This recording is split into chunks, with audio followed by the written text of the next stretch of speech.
Sorotan terhadap polemik lomba cerdas cermat 4 pilor MPR belum juga meredah setelah publik ramai membandingkan sikap dua MC saat peserta memprotes keputusan juri. MC pria, Said Akmal, justru dipuji netizen yang berbakti karena dianggap lebih netral dan memilih diam ketika perdebatan memanas.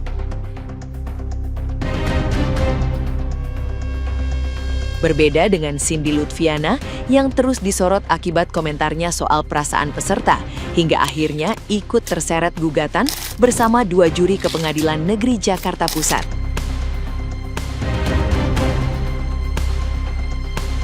Di tengah hujan kritik itu, banyak netizen yang berbakti menilai Said Akmal lebih profesional karena tidak ikut menyudutkan peserta.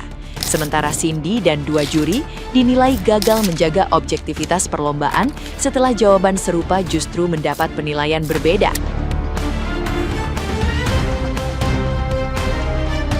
Gugatan hukum pun dilayangkan sebagai bentuk protes terhadap dugaan ketidakadilan dalam kompetisi tersebut. MPR juga menonaktifkan seluruh juri dan MC sebagai langkah evaluasi besar-besaran.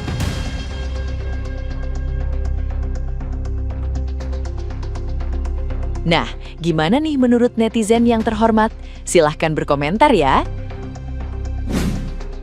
Curhatan Cindy Lutfiana, MC dari Lomba Cerdas Cermat 4 Pilar MPR usai pernyataannya viral di media sosial, katanya, semua kata-kata isi kebun binatang keluar, sumpah serapah aku terima, sampai seruan boykot Cindy MC. Apa? Dirujak netizen? Ya ampun, mungkin itu hanya perasaannya Mbak saja.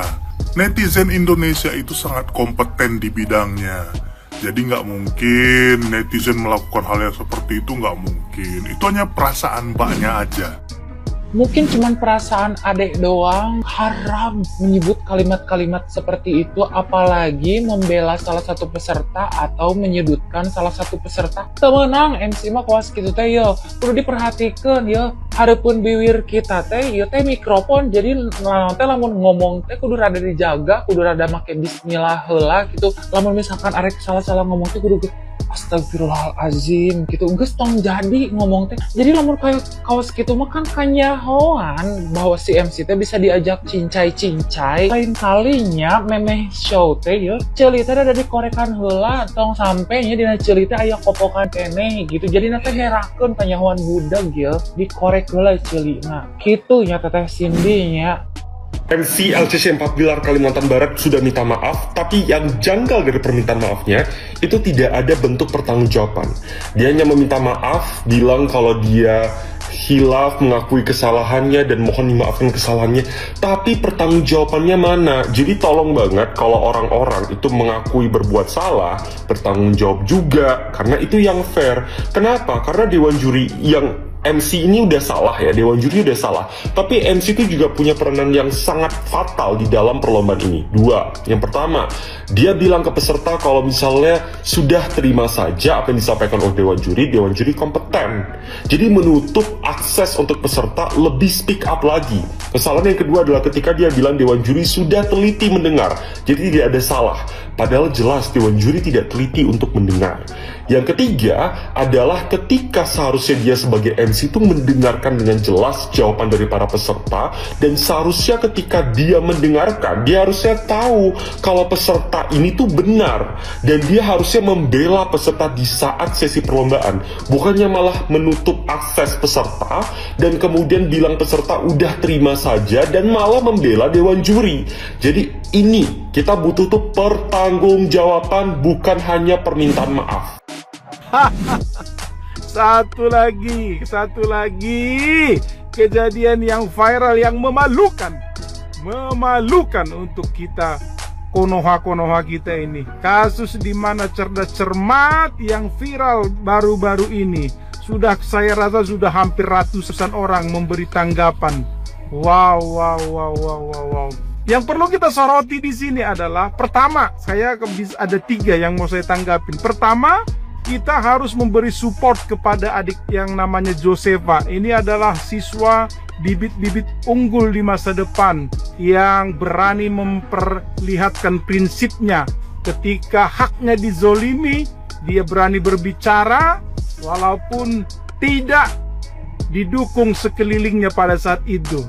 Dan yang kedua yang harus kita soroti di sini, ada 2 juri yang menjadi serangan para netizen. Yang pertama nggak tahu dan nggak perlu mau tahu siapa namanya, laki-laki itu yang pakai kacamata itu.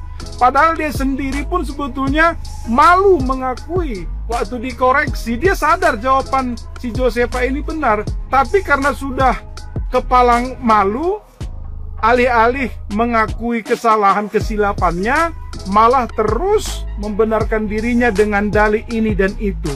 Dan yang lucu lagi, si perempuan juga yang pakai kacamata yang nggak tahu diri itu, yang sosok membahas artikulasi, dia aja ngomong belepotan. Aduh, memang kita nggak kepikiran. Sekarang mikir nggak ini siapa sih namanya Mbak yang pakai kacamata yang nggak perlu tahu juga namanya ini? Mesti artikulasi itu kan poinnya bukan satu aja, ada intonasi, ada penekanan suara, banyak lagi ragamnya kalau artikulasi kita bahas. Yang di sini bukan itu yang menjadi penting, jawabannya, isi otakmu yang kurang. Harusnya juri itu harus fokus mendengar, pakai alat bantu apa kek, kalau rasa kurang jelas. Biasa kan ada recordingnya untuk mendengarkan kembali supaya jangan asal jeplak ketika engkau memberi komentar. Jadi contoh kalau yang menjadi peserta itu ada yang sumbing, ada yang cadel. Macam mana kita mau harapkan artikulasinya jelas berbicara? Aduh, ini kayaknya murid Mama Gupron ini. Sibuk. Ini menurut pendapat saya ya, netizen, yang 2 ini harus di blacklist. Ini nggak bisa lagi ini yang 2 ini menjadi juri di ajang manapun. Karena betul-betul ini orang memang betul-betul nggak kompeten. Bukan, saya tidak menghakimi kompeten secara ilmu ya, tetapi di sini adabnya benar-benar tidak bisa memberi contoh. Malah dalam kondisi mereka ini, tanpa mereka sadari, mereka menyerang mental daripada adik kita di Josepa ini. Pasti ada kutipan-kutipan yang kalian ingat apa yang menjadi pertanyaannya. Lihat aja rekaman videonya. Dan dengan pedenya mereka bilang, kami sebagai juri tidak mendengar tadi yang kata DPD-nya katanya. Dan yang satu lagi dibilangnya, juri berhak menentukan siapa yang benar, siapa yang salah. Kalau dia salah mendengar, kurang jelas artikulasi dia dengar, itu keputusan juri katanya. Nengok, dangkalnya isi otak dia tuh, dangkalnya isi otaknya. Disinilah perlunya keteladanan pemimpin kita contoh. Tengok kalau di Jepang. Kalau di Jepang, pemimpinnya salah sedikit, baik itu dia sengaja atau tidak, dia akan mengambil tindakan tegas. Pertama, mengakui kesalahannya dan mengundurkan diri daripada tanggung jawab yang diembannya. Ini boro-boro mengakui kesalahan, dia membela, menyerang secara tidak langsung mental daripada si Josepa ini. Orang-orang seperti inilah yang merusak generasi kita. Kalau orang-orang seperti inilah yang berdiri, duduk di bangku-bangku parlemen yang penting di Indonesia, apa yang bisa kita harapkan? Apa yang bisa kita harapkan dari tokoh-tokoh pemimpin kita yang ada? Betul nggak, netizen?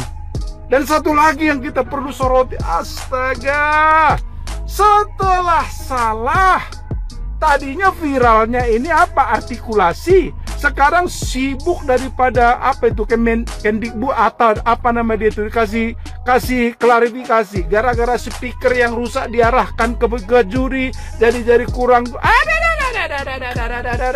Nanti kalau diklarifikasi lagi tuh, kalau selesai itu tidak nyambung, mereka pasti akan cari dalih lagi. Supaya apa? Supaya muka juri ini tidak dipermalukan, tidak tercoreng. Inilah gara-gara membela manusia dalam tanda kutip oon, bodoh, yang tidak mau mengakui kekeliruannya, akhirnya kebusukan, kebohongan, kebodohan ditutupi dengan kebodohan-kebodohan yang lain. Akhirnya menjadi tontonan kelucuan bagi orang-orang sekitar kita. Memalukan. Dan sekali lagi, bravo untuk adik kita Josefa. Saya percaya melalui kejadian ini adalah cara Tuhan untuk mempromosikan Josefa supaya lebih dikenal orang atas nilai-nilai prinsip yang dia yakini. Dan bagi saya, pemenangnya adalah Josefa. God bless you ya, adik Josefa, tetap semangat. And netizen pasti support, membantu, dan mendukung untuk adik kita Josefa. Mantap. Aneh, tapi nyata. Ya kan? Aneh tapi nyata. Guys, klarifikasi duta perasaan alias MC acara cerdas cermat yang ini. Udah liat EPP kalian belum guys? Lu baca sendiri aja lah, lu post dulu nih video ya. Repot banget bacainnya. Komentar netizen ada aja bikin ngakak ngigi, kita review guys. Ya pakai teks, pakai video dong kak, biar ada. Kurang tulus kak, minus 5 minus 1000, tidak ada artikulasi, hanya tulisan. Jujur kasihan banget sama Karil kakaknya, padahal kakaknya sangat kompeten. Apa mungkin dari lubuk hati saya yang terang, saya mohon maaf karena saya dan juri budek coy. Mungkin hanya perasaan adik-adik saja macam. Tetap membuli. Kalian tidak tahu tentang jurinya, kalian hanya melihat sisi buruknya saja, padahal sisi baiknya. Gua pikir mau membela dia, ternyata tidak ada. Tolong kasih jurinya, ya mohon diterima saja ya kau jatah, karena netizen sangat berkompeten. Gue mah kalau udah netizen, gue mah tim netizen ya kan ya. Sini kak aku hak.